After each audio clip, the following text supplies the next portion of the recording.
Le 24 décembre 1999, Bédié a été renversé par un coup d'État du général Guy Robert. C'est ça qui est la vérité. Mais en 1999 à 2000, entre 1999 à 2000, qui présidait l'UEMOA? C'était la Côte d'Ivoire. Malgré que la Côte d'Ivoire a connu, comment dirais-je, un coup d'État.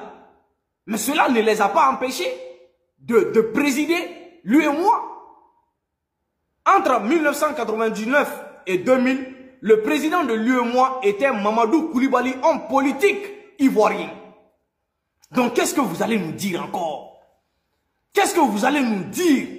Vous n'avez pas d'argument, vous n'avez pas de preuves.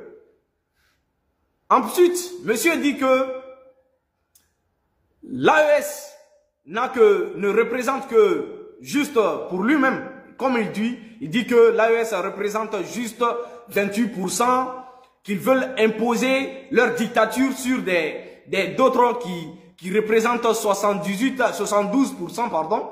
Voilà. Mais est-ce que c'est la première fois que nous entendons ce genre de paroles? C'est pas la première fois, nous l'avons déjà entendu.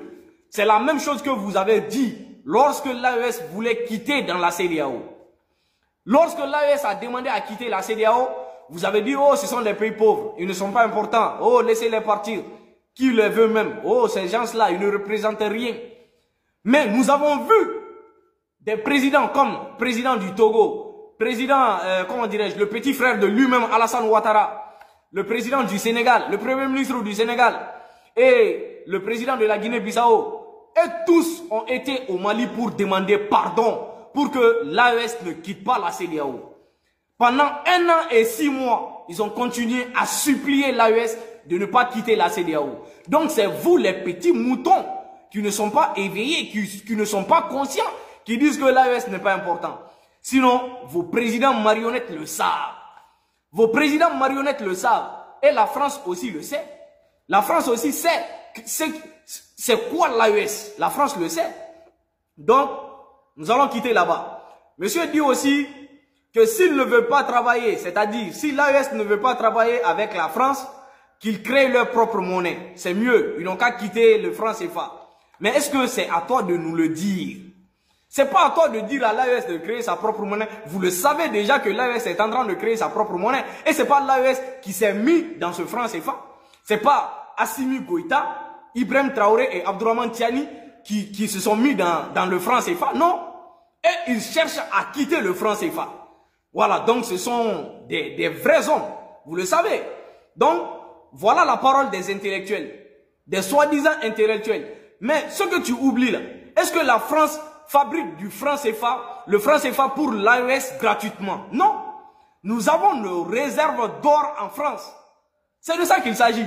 Nous avons nos réserves dans la Banque de France. Donc, ils sont obligés de nous donner le franc CFA.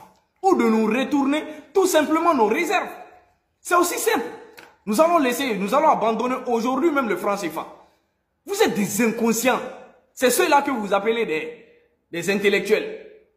Franchement, ça fait pitié. Les amis, quand moi je vois ces soi-disant intellectuels en train de défendre Alassane Ouattara, franchement, ça fait pitié. Ça fait pitié. Alassane Ouattara est le plus grand putschiste de l'Afrique. Je le dis et je le répète. Alassane Ouattara, ce soi-disant président de la Côte d'Ivoire, est le plus grand putschiste de l'Afrique. Et je viens avec des preuves. Alassane Ouattara est venu comment au pouvoir? En éliminant plus de 3000 Ivoiriens. Il a été installé par la France. Il est revenu dans un blindé. Il est revenu dans un blindé français. Quelqu'un qui est venu dans les blindés français. Hein? Pour s'introniser au pouvoir. Vous le dites, démocrate. Après avoir bombardé la première institution du pays, c'est lui-là que vous appelez démocrate, c'est lui-là que vous essayez de défendre. Quelqu'un qui n'a pas hésité à bombarder le palais de la République de son propre pays avec l'aide d'un autre pays qui est la France. Au moins nous, chez nous au Mali, au Burkina et au Niger, On a fait des coups d'État, mais on n'a pas bombardé quand même. Alassane Ouattara, lors de son coup d'État, il a bombardé le palais, la première institution de la Côte d'Ivoire. Il a bombardé Laurent Gbagbo. Et la Côte d'Ivoire est le pays le plus barbare de l'Afrique. Ça aussi, je vous donne la preuve. Gueye Robert et sa femme, Rose Doudou Gueye, ils ont été assassinés en 2002 par la Côte d'Ivoire. Aucun pays, chez nous, voilà Bazoum qui est là. Hein.